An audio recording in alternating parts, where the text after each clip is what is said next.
Okay, well, here we are. Is this the first time the three of us have talked? No, it's this is at least the third time. Yeah, you sound familiar. We did a couple. What's that? You sound familiar. Yeah. At the beginning of the project, I think we did a couple Zooms. Right. Yeah. Back That was in a the long dusty time ago. archives of time. That's right. Yeah. But every day is blurred. See, I'm the only person without tea. Yeah, well, you're an American when what do you guys know about tea? We have tea in the United States. Thank you very much. Yeah, how did the book end up being set in Canada? I think that was my I got out. Well, I got outvoted.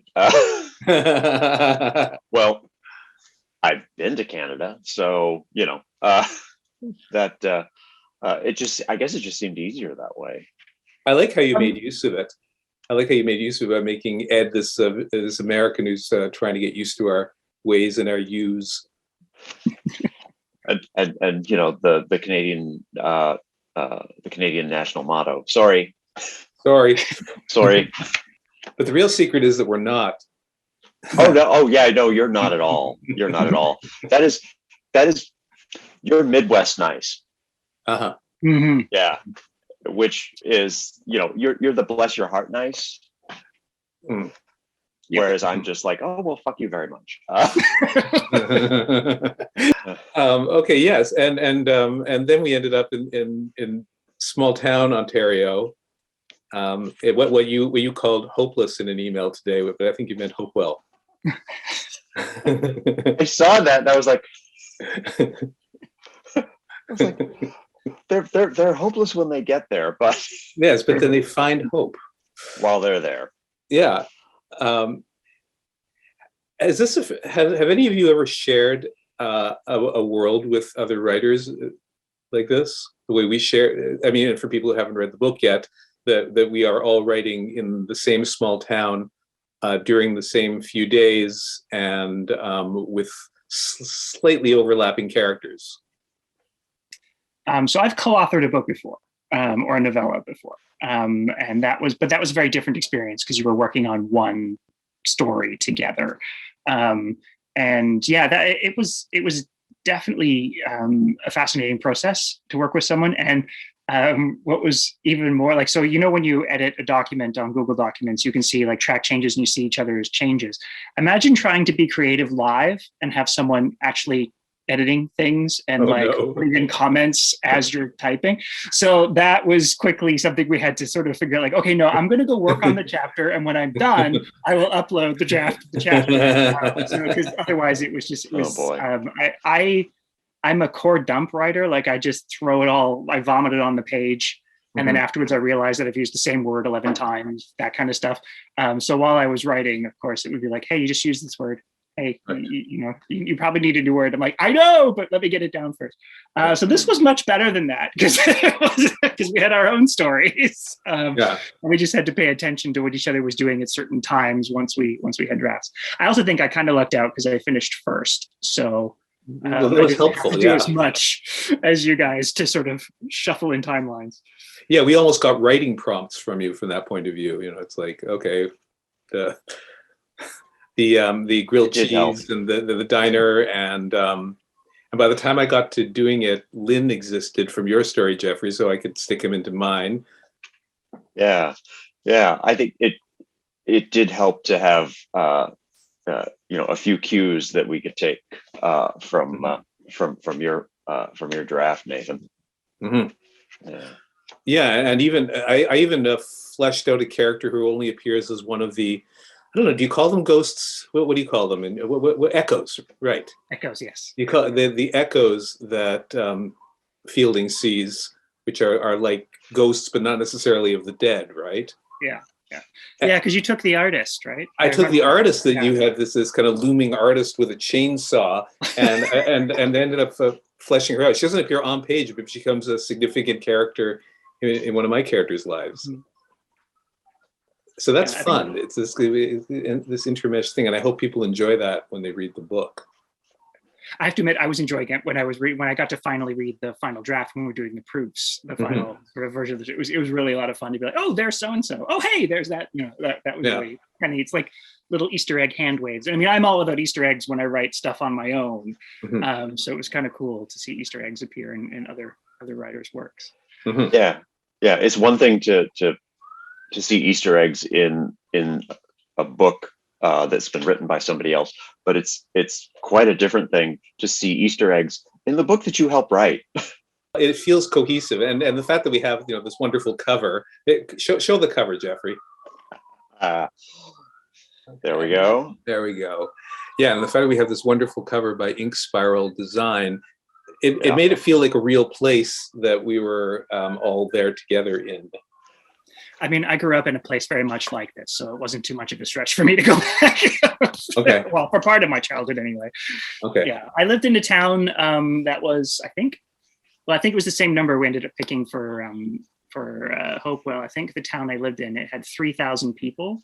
As a population. But what was interesting about that place, which we didn't do for Hopewell, was when school was in session, the town population jumped by like 1,000,000 because it was this high school that got fed from all the other sort of high schools, from all the other small towns in the area. So it was weird. It had a really weird population dynamic of like high school kids, which was very unpleasant. So it became a town of youth. That's interesting. That'd be something that would be fun to explore in a book. The demographic changes so suddenly during the year. Yeah, it was neat. Like, so you basically had like a town that, when school was in session anyway, like the kids outnumbered. It was interesting, but at the same time we were at school. It wasn't like we got to go do anything fun during the day and then the buses took us home. So where did you grow up, Jeffrey? There's the short answer and then there's the essay response to that question, because my dad was a Marine. And so we went from one side of the country to the other. I started in Hawaii. That's where I was born. And then we went to Maryland and Florida and North Carolina and back to Maryland, and Arizona. Most of the time, it was in a small town. The place where I did most of my growing up was in rural Southern Maryland. And I like to tell the story that they had a county fair. The region was known for growing tobacco. So every year at the county fair, they crowned a county fair queen, and her name was Queen Nicotina. So maybe that tells you a little bit about where I grew up. It's like a Simpsons episode. Wonderful. She is still to this day called Queen Nicotina. One of the two towns that I grew up in was, basically an intersection with one stoplight, and it was kind of a blink and you'll miss it place. On the way to the first place that we lived when we moved to Maryland, which was literally a dead end. It was a naval base that was at the end of the road. Beyond the base was the Potomac River. It was the sort of place where everybody kind of knew everybody else. Okay. Yeah. I grew up in the suburbs of Toronto, and downtown was this kind of place you visited. I visited, but I was sort of a fearful, closeted kid. So it was sort of like go downtown, pick up my comic books, see a movie with a friend maybe, and then head back up.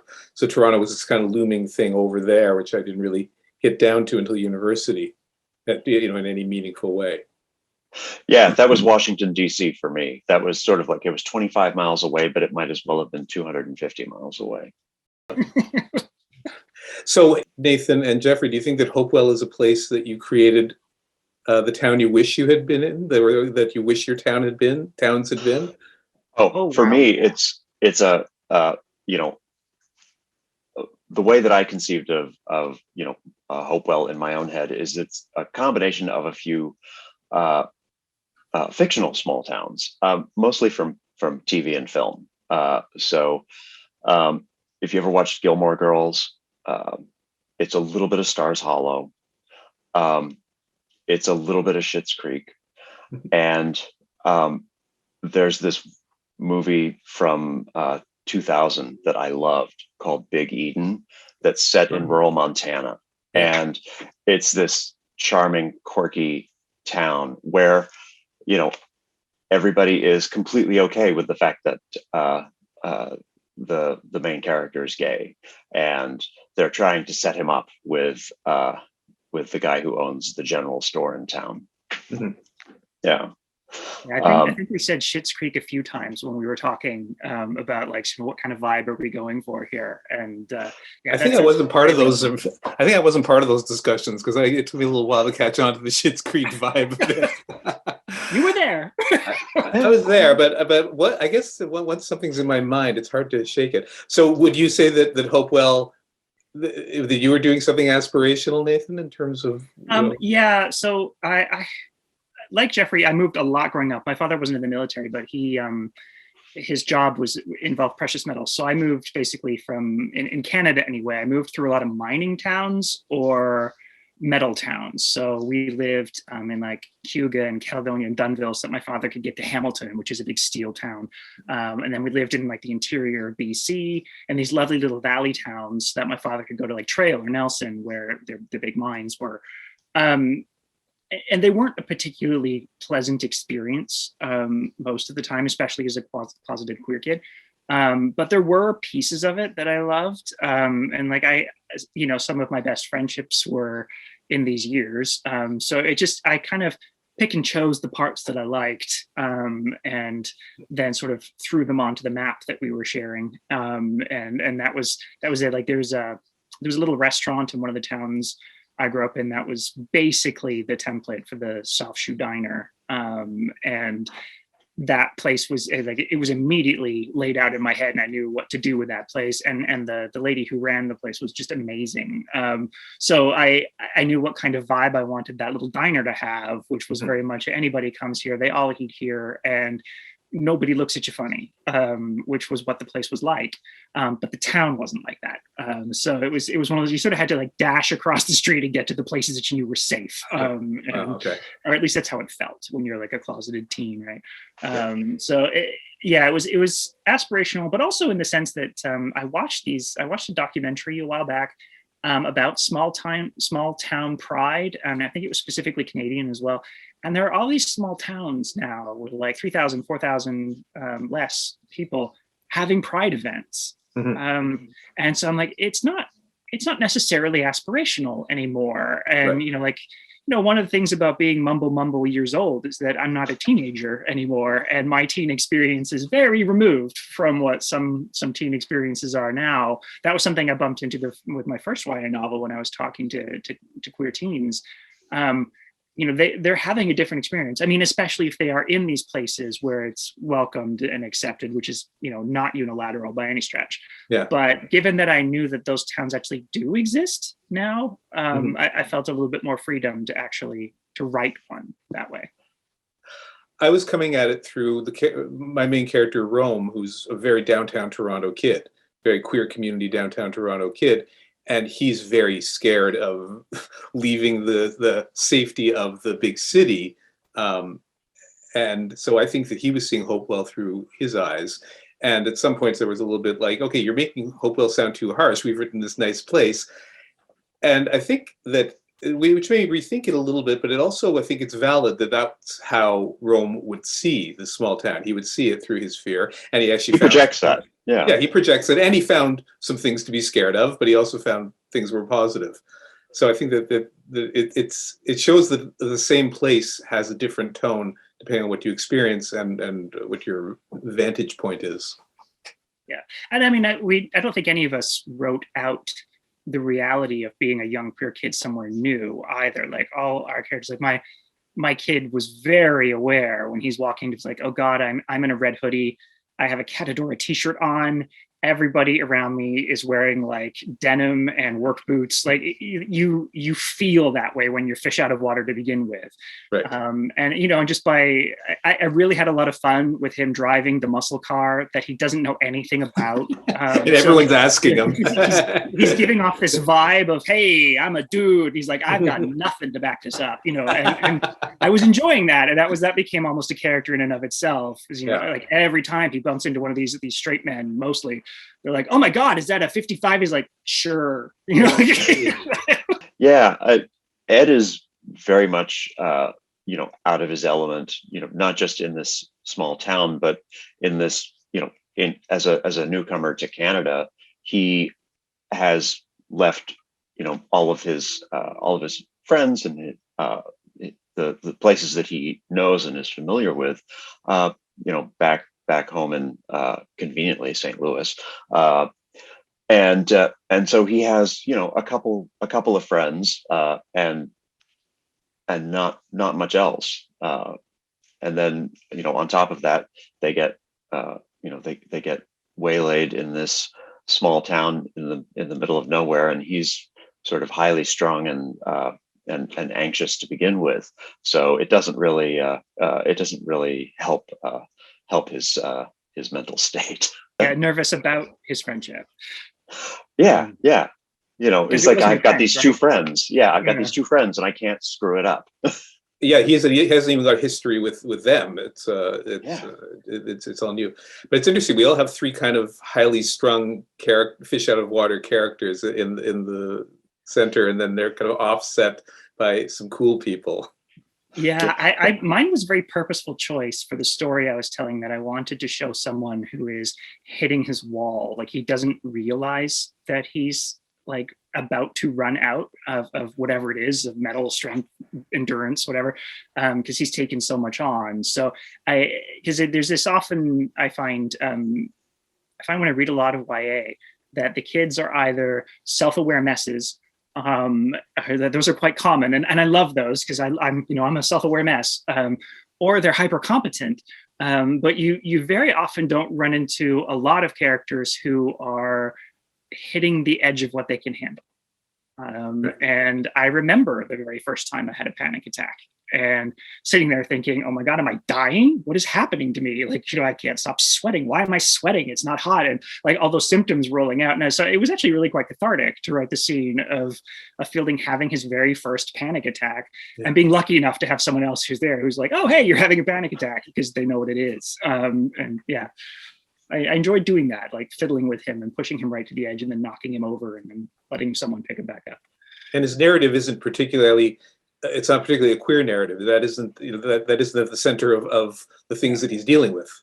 Yeah, no, he's just got way too much on his plate. In fact, the queer thing is the only thing that's kind of going decent for him. I mean, he wants a boyfriend, but like his family, everybody, his friendships, his family, that has never been a problem, that came 100% out of all the conversations I was having when I was writing my first YA novel with almost to a person. Everybody who filled in my little survey and everybody I spoke to was like, I don't want to read a coming out story, and I don't want to read a story where the queer kid is suffering because he's queer. And so and honestly, that felt very freeing, because so often as a marginalized writer, you have to be like, you feel like you're on stage being told like, I need to understand your plight. And I'm like, I just want to have a fun adventure. So that it was nice to give the character a fun adventure, with panic attacks, sort of fun adventure. I have a secondary character in mind who was important to me because he has no queer identity at all. He's sexually queer oriented. He's only had sex with boys, and he has no self-identity. And the main character, Rome, is the opposite. He's all self-identity and no romantic experience. Actually, that was one of the things I really enjoyed about Rome, was how he's like that young militant queer who is so sure he knows what he's doing as he screws it all up. Mm-hmm. I really appreciate that. That's one of the best things about writing YA, is because you get to write characters who are at that moment when they're extremely bravely trying things out and falling flat on their face and getting up and trying something again, as opposed to all these cautious adults. I don't know. I was the cautious kid. I was just trying to fly under the radar as much as possible. Yeah. With marginal success. And I think that's one of the nice things that, in some cases, certainly not all, but kids don't have to do that the way that I had to when I was a kid. There was just no question. Now we posted some questions for each other, and Nathan, do you want to present do you want to be the person who moderates your questions? Oh, sure. All right. So I wanted to try something a little rapid fire. So Okay. I think I came up with four little categories.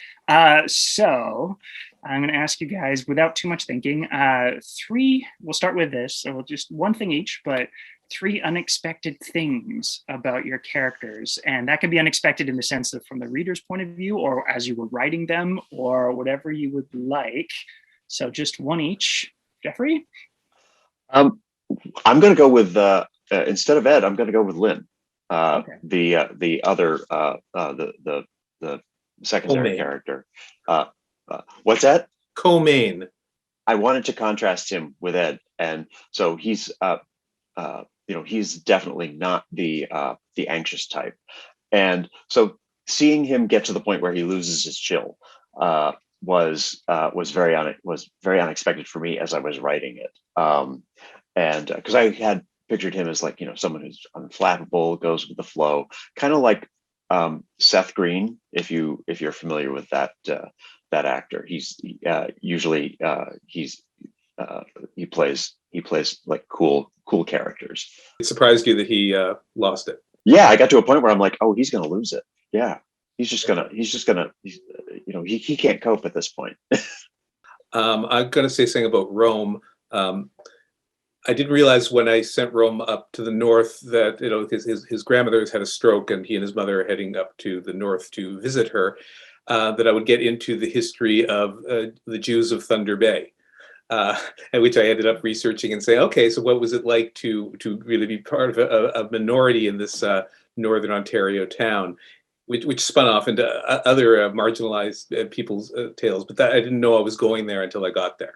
I originally wrote one of the diner kids, Josh, just to be someone to sort of bounce off the journey that I was going to send. I was going to have him do it alone in my first draft. He was going to be figuring this all out by himself, where he's found the letter. But I wrote one scene with Josh, and then I realized, oh crap, this guy is way too much fun, and I'm having a blast with him, and I'm sending him along for the ride. So I really was going to have my main character spend the entire time alone, because so much of Fielding's journey is learning about being okay on his own. But at the end of it, it didn't work. And I think it did well. And according to my editor, anyway, it made a stronger story with him not being on his own, but learning that that's okay too. Well, it was also, he was still alone because he was with a couple. Yes, that was why it was a really nice contrast. Yeah. And that was another part of it. Once I realized I was bringing Josh in, I'm like, okay, well, then it's going to look like a romantic arc if I don't nip that in the bud. Because that was the other thing. I wasn't going to write a romance for him. So, okay. So 3 unexpected things you came across about the town, Hopewell. And I'll go back to Jeffrey. Well, for me, it's just the way that it, nudges people in the directions that they need to head in, sometimes literally, making someone like Ed, like literally miss a turn. Or like the point where they where he and Lynn wind up by the river, and I won't say any more about that because spoilers. But it was just sort of like the that part of like exploring the magic of the town was a lot of fun.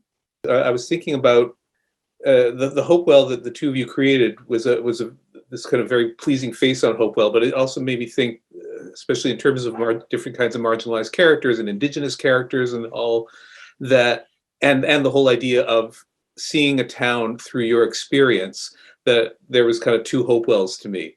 There was the Hopewell, which was kind of the main street, and this more accepting Hopewell, and probably a more, I'm going to say middle class Hopewell, but the place which is more cottage country, more pleasant, and then this is people who might be struggling more or having their own challenges in another part of Hopewell. So I was that was kind of unexpected for me to say, oh, okay, there might be 2 places to go, and how do they come together and how do they not?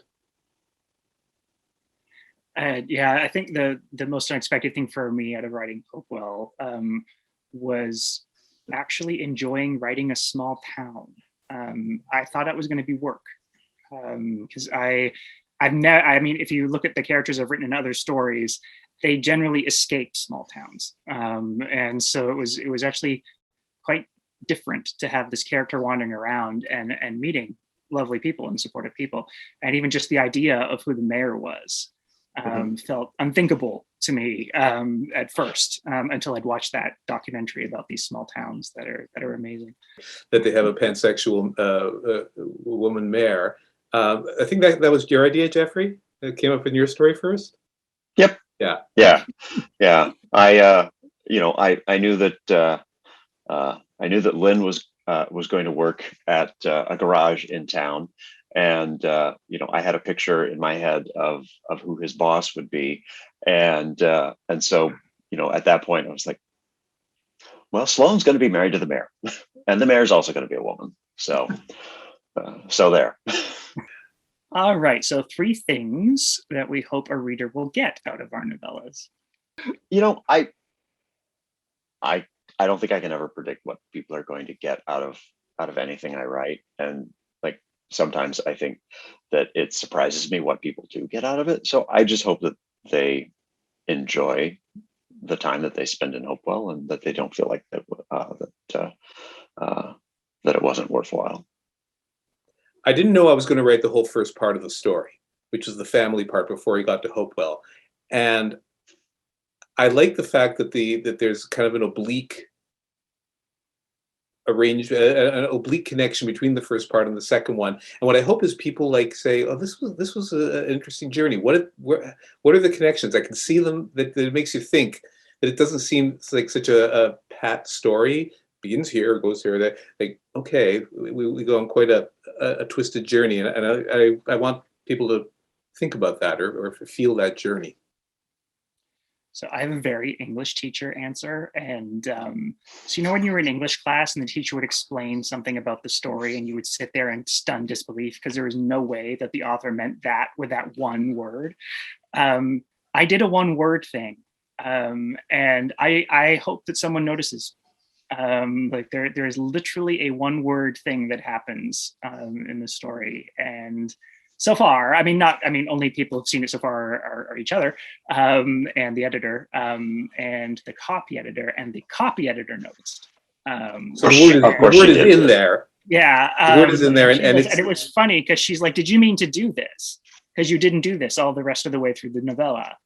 And I'm like, "I really did." And she was like, "I'm so glad, because that's a really cool little thing that you put." I'm like, "Yes, okay." So I'm hoping that other people notice that. And if they don't, it's fine. It doesn't matter. But it's something I did 100% on purpose. And it made me giggle thinking of English teachers who are constantly telling us, this one word means something important. And I'm like, this time it did. Do we get 6 tries like with Wordle, or? Maybe. It starts with adieu. I think we both kind of, I actually accidentally answered this one earlier already, but the 3 non-main characters who might steal the show. I think I kind of did that accidentally at the beginning, but Jeffrey. Honestly, I have the same answer. Josh was a ton of fun to write. Inserting him into my story was so much fun. I'm actually sorry I didn't end up using Josh now.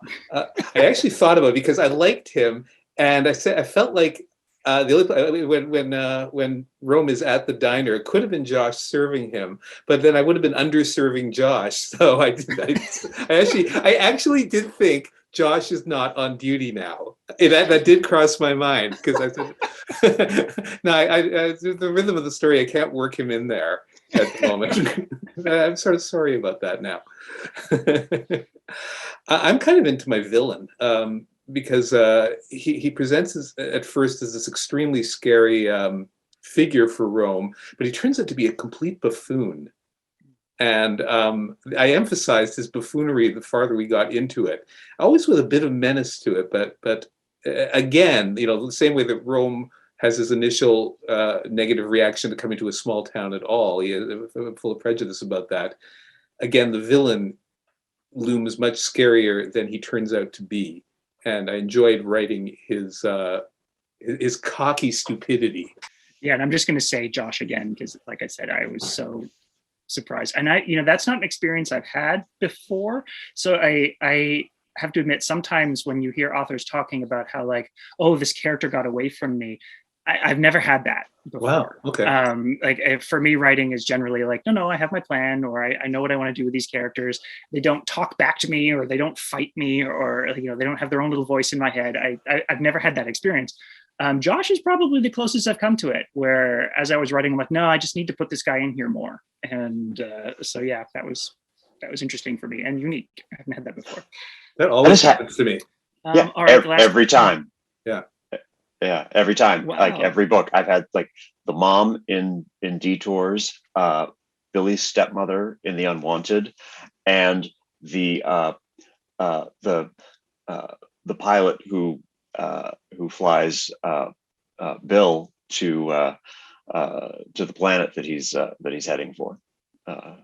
Yeah. There's always a character that I just like have a lot more fun writing than I expected I would.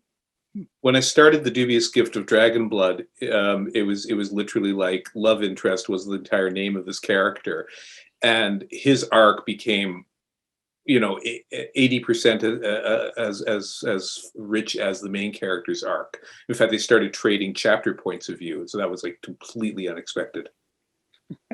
Well, and the funny thing is, I'm not a plotter. Like I'm definitely a pantser, but I don't know. Even so, yeah.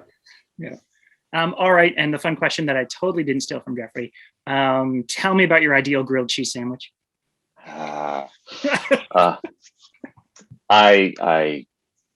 love grilled cheese, and there is a little shop down the street from our house that makes possibly my favorite grilled cheese. It's on a baguette.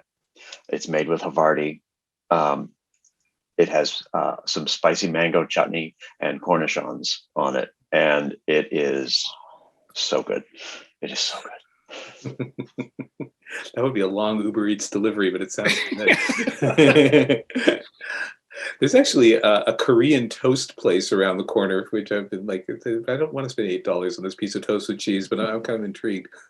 So I actually don't know the name of the place I got this one from, because it's in New Orleans, and I think the first year I went to Saints and Sinners, a literary festival, Greg Heron took me to this little hole in the wall place that's, you walk in and you're pretty sure it could not possibly have passed the health code, and they had this incredible mac and cheese, and that's what we had, and that was the whole reason we went there, and it was amazing. It was a heart attack in a bowl, but it was amazing. And I went back there, and they had just made a ham, like a grilled cheese for somebody as well.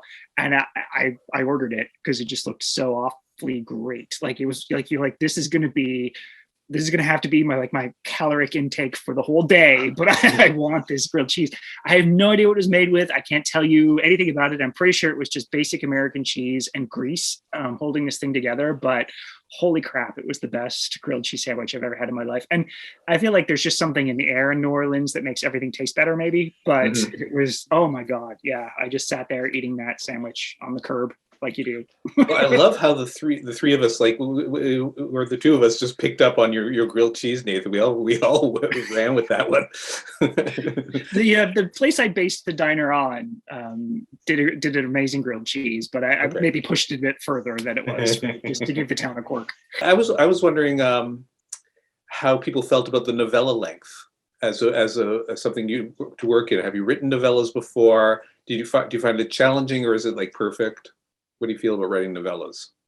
Novellas are my comfort zone, and especially if I'm writing romance, I like novellas, because built into romance is there's something of a very strong structural arc, and I don't like angst as a writer or a reader really.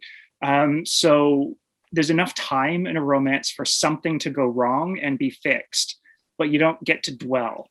There's that arc and the bump and the crisis moment, but it's not as drawn out as in a full-length novel. I don't have to make them suffer. I just have to make them survive something, or get to the point where they can be together. So that's why I love it for romance. And For science fiction and speculative fiction, I tend to really enjoy novella length, just because you get to explore that piece of speculativeness without having to world build an entire universe. You can focus down on these one small pieces. And I've often heard people talk about short stories as great proof of concept writing length. And I love short stories as well. And so this often happens where I'll write a short story with a core idea, and then I'm like, yep, okay, that works. Now I'll write a novella, and I'll play with that idea. So I find novellas my favorite, and also just from I feel weird saying the word disability, but from a disability point of view, I can write a novella in a year, no problem. Writing a novel isn't doable right now. So I super appreciate that there is a readership for novellas, especially in the romance and spec fic world. And I love writing them. It's not daunting. It's actually my preference. Jeffrey, novellas. Have you written one before? I have. I've written one novella before this, and I really worry that maybe I'm getting spoiled for writing a novel, because I really like this length, especially as someone who writes very slowly and has a day job. Finishing a novel is a very long endeavor for me, and writing a novella is something that seems well suited to my attention span. This was my first novella, and I had the story nailed in my head, and I was like, awesome. I started writing it, and I went, this is going to max out at 12,000 words. There's no way I can get this up to novella length. And that's actually how the whole opening section was born. I said, okay, what else could be in there? And I said, it's fine that when you're writing a kind of a crass, or no, what should I say, a functional motivation is actually quite useful creatively. There's this story by Robert Stone, which has haunted me for years, called The Bear, which is in Alice LePlanc's book, The Writing of the Story, which is an amazing creative writing book. And it's exactly that structure where there's a first section to the book, to the story, and then the main section. And you have to sit there and say, why do those connect? And he said, okay, yeah, I see how they connect, but he makes you work for it. And I think that I was channeling a bit of that, but that gave me my novella length, and also made it, I think, a richer story from that point of view. It gave us more where Rome is coming from that gets him to this place, and also then loops back at the end with the story of the mystery of his father. So yeah, I was pleased with my first novella. I was thinking while you were talking, Jeffrey, about the holding down jobs and having time to write, and what you were saying, Nathan, about this is what you can write now. That we're in a time when most writers who don't have six-figure advances from major companies are struggling to, how do we get our stuff out? And also in a time when there's more distribution channels, digital and otherwise, that allow for different lengths. So I think both of those factors go into the fact that making a novel is not the only way to go anymore. That being said, I really love writing novels. That's my jam. I like that complexity and being lost in something for a year and panicking at the 7-month mark and then finding your way back. My problem is I get lost for a lot longer than a year. Yeah. I think I had 1 year where I released 3 things, which was a novel, a short story collection, and a novella, and I will never do that again. It was awful. Yeah. Just promoting. I have 2 books coming out this year within 4 months of each other, and just trying to schedule in the promotion stuff is daunting. Yeah.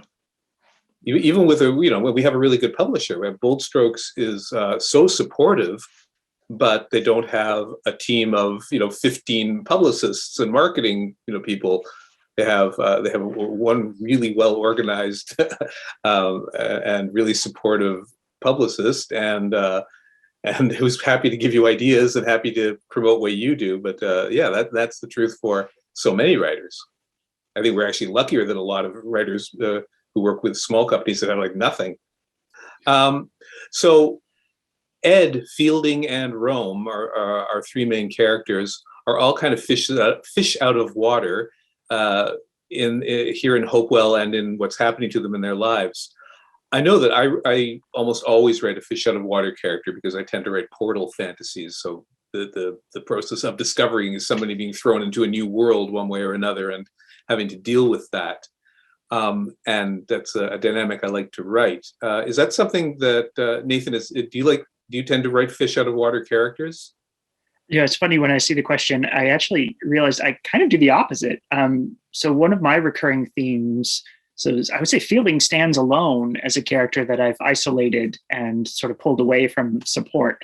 Because generally I tend to focus on chosen family stories. Because like that was my queer experience, was finding my group. So I don't do fish out of water. I think I actually do like the fishes finding their fishbowl, like finding the other fish to go swim with. So no, it certainly, it was a step in the opposite direction for me than what I normally do. Did that feel uncomfortable or? No, I think so. Most of where I came at for Fielding was that awful feeling we've all had through the pandemic of life being on hold. So the inspiration for Fielding was, so I had the same experience as him where my post-secondary education got delayed. In my case, it was because I came out and everything blew up and it was a disaster. But I didn't want to tell that kind of queer disaster story for Fielding. So instead I gave him a lot of other stuff that had blown up in his life and had put his life on hold. Because I felt like given everything going on in the pandemic, the sensation of I can't start my life or I can't go enjoy my life, especially coupled in a young adult setting, where you feel like you should be doing so much more, you should be starting your life, or why aren't things working out the way I wanted them to? That all felt very natural to roll into a YA story. So I was just exploring that. The fish out of water came from our setting when we decided on the small town setting. Right. And I don't being a fish out of water for very long because he does. No, immediately he finds these two guys, yeah, and he feels very comfortable with them. Right away. So he even without meaning to, I wrote another chosen family. Like by the end of it, because I mean, Josh's boyfriend keeps telling him over and over again, like, you're never going to see us again. It doesn't matter what you think about us or what we think about you, and that gives him freedom to be himself a little bit. But then at the end, they're exchanging numbers, and they're like, to hell with that. Like, we're going to be friends. So no, it ended up not turning into a fish out of water for me. For my characters in the things that I write, most often I'm dealing with characters maybe who aren't literally in an unfamiliar place, but they are, geographically speaking, but they're usually dealing with circumstances that make them feel tremendously out of their depth. They encounter unexpected things. Things are not what they seem, and things go horribly awry. So they're if they're a fish out of water, they're a fish out of water in their own world. Okay.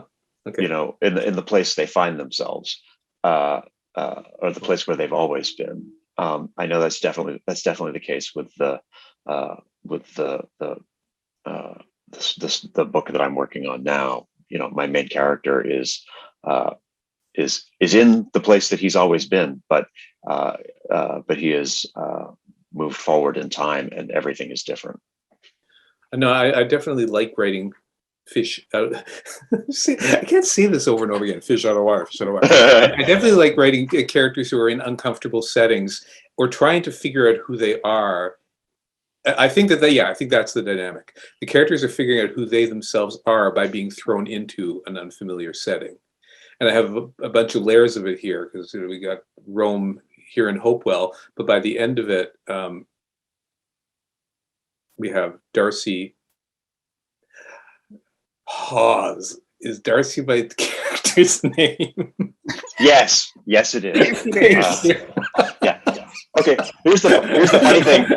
I've been sitting here racking my brain trying to remember what Joshua's boyfriend's name is. Yeah, I couldn't remember either. That's why I called him Joshua's boyfriend.